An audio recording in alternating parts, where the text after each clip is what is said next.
শুভ সন্ধ্যা বন্ধুরা। আজকের আমি ব্লগটা শুরু করছি সন্ধ্যে থেকে। বাপের বাড়ি গিয়েছিলাম তো আসতে অনেক সন্ধ্যা হয়ে গেছে, ব্লগটা আর করতেও পারিনি। এসে সব চেঞ্জ করে তারপরে ওই রান্নাটা বসাতে গেলাম। অনেক সকালে বেরিয়েছিলাম, রাত্রি হয়ে গেছে আসতে। রাত্রি হয়নি অবশ্যই, বিকাল তোমার ওই 5টা সাড়ে 5টা বেজে গেছে, আর তোমার ব্লগটা করা হয়নি। এসেই আমি সব কাজকর্ম করে ভাতটা বসিয়ে নিচ্ছি। এসে আর ক্যামেরাটা করা হয়নি, বাড়িতে তো কেউ ছিল না, ঘরটা পুরো নোংরা হয়েছিল, এই জন্য আর তখন ভিডিওটা বানানো হয়নি। একটু রান্নাটা করছি তখন ভিডিওটা একটু বানাই। বাড়িতেই ছিলাম না কদিন, এই জন্য ঘরদোর নোংরা হয়ে গেছে। আর ফ্রিজে কটা সবজি রেখে গিয়েছিলাম, ওই দেখেছে পুরো শুকনো হয়ে গেছে সবজিগুলো। এই জন্য রান্না করার জন্য সবজিটা কেটে নিয়েছি, এদিকে গ্যাসে ভাতটা বসিয়ে এসেছি। আর বিয়েবাড়িতে খুব মজাই হলো। আর কী বলো তো, আমরা বিয়েবাড়িতে গেলাম, রাত্রিবেলা তো বৃষ্টি হলো না, এই জন্য মজাটাই পুরো মাটি হয়ে গেল। বিয়েবাড়িতে একটু করে হয়ে গেল, বিয়েবাড়িটা বেশ ভালোই ছিল। তারপরে আমি সবজি কাটছি, এই যে রান্নাটা করবো বলে কুমড়ো ভাজা করব, আর তোমার ওই ধারে পটল আছে ভাজা হবে। এইসব সবজিগুলো কেটে নিচ্ছি, একটু হেঁচড়ে সেদ্ধ করে রেখেছি আগে থেকে। এটা কেটে সিদ্ধ করে রেখেছি, কেটে রেখেই গিয়েছিলাম ফ্রিজে, এটা কাটাই ছিল হেঁচড়টা।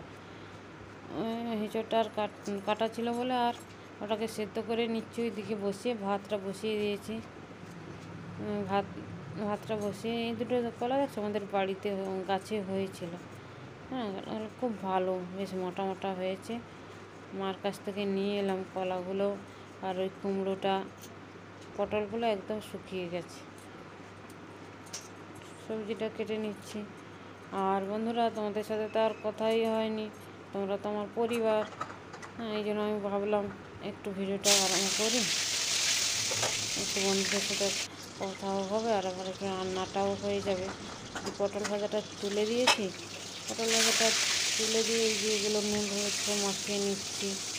আর ছেলে দুটো এসেই পড়তে বেরিয়ে গেছে, ওদের তো আবার আমরা তো আবার বেরোবো মে মাসে বৃন্দাবন যাচ্ছি বন্ধুরা, অনেক শপিংও বাকি আছে। এই জন্য থাকলাম না, বাপের বাড়িতে চলে এলাম, 2 দিনের জন্য গেলাম, চলে এলাম। আবার মে মাসে বেরোতে হবে না, এই জন্য থাকতে পারলাম না, হয়ে গেল তো 5-6 তারিখ, এই জন্য আর থাকতে পারলাম না, চলে এলাম। আবার ওইখানে এই যে কলাগুলো কাটলাম, যে ওগুলো ভেজে নিচ্ছে একটু পোস্ত দিয়ে, গোটা পোস্ত দিয়ে একটু ভেজে নিচ্ছে কলাটা। পটল ভাজা হয়েছে, আর কলা ভাজা হবে, কুমড়ো ভাজা হবে, আর একটু হিঁচড়ের তরকারি হবে, আর তোমার একটু ডাল হবে, কুমড়ো আলু হিঁচড় দিয়ে একটা ডাল বানাবো।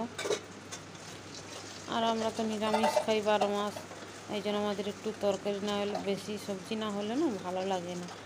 একটা দুটো তরকারি সবজি হলে ভালো লাগে না, এই জন্য এই 4-5টা করে আমাদের রান্না করতে হয়, নিরামিষ তো, এই জন্য রান্না করতে হয়। যাই হোক, রান্নাটা খাচ্ছি। আর কি বলো তো, এত জার্নি হয়েছে সারাদিন না, আর ভালো লাগছে না কিছু করতে, তবু তো রান্না করতেই হবে, ছেলেরা এসে খাওয়া দাওয়া করবে। এত জার্নি হয়ে গেছে সারাদিন, আর রান্না করে খেয়ে কখন শুবো এইটাই ভাবছি। এই যে কুমড়ো ভাজাটা হয়ে গেল, আর মনে হয় হিঁচড়টা তরকারি হবে, এইটা হলেই হয়ে যাবো। ভাবছি ওই ধারে কড়াইটা একটু ডালও বসিয়ে দেবো, জলদি রান্নাটা করে খেয়ে দিয়ে ঘুমাবো। জার্নি প্রচুর হয়ে গেছে, যেন আর ভালো লাগছে না।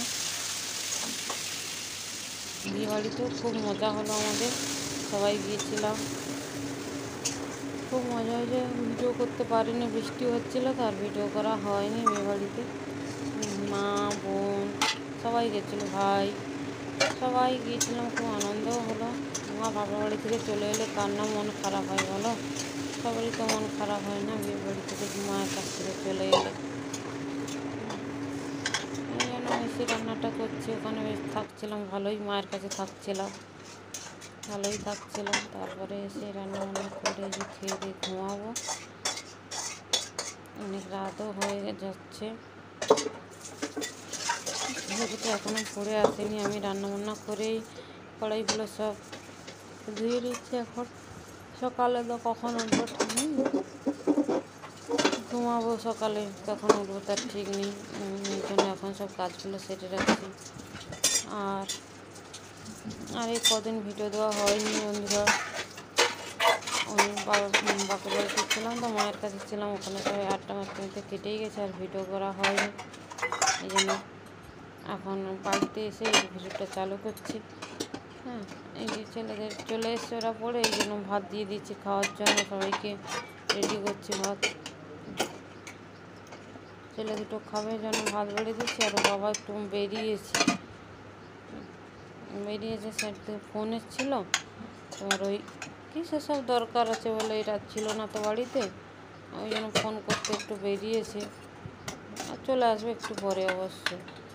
এই জন্য ছেলে দুটোকে খাইয়ে দিচ্ছি আগে, তারপরে আমরা খেতে বসে, বাবা এলে খেতে বসবো। আর বাবা না এলে আমি আবার খাই না, দুজনে একসাথে খাবো তো, নাহলে ও একা একা আবার ওর খেতে ভালো লাগে না, এই জন্য আমি বসে আছি ওর জন্য। অল্প অল্প সব তরকারি বানিয়েছি, ডালটাও অল্প বানিয়েছি, দুজনকেই খেতে দিয়ে দেবো, ওই জন্য রেডি করে দিচ্ছি সব খাওয়ার দাওয়ার। আর বোনের মেয়েটা না ছাড়ছিল না আসতে, বলছিল মিমি আমাদের বাড়ি চলো না। চলো, এই বলে আমার ব্লগটা শেষ করছি। গুড নাইট বন্ধুরা, আবার দেখা হবে নতুন একটা ব্লগে। Good night.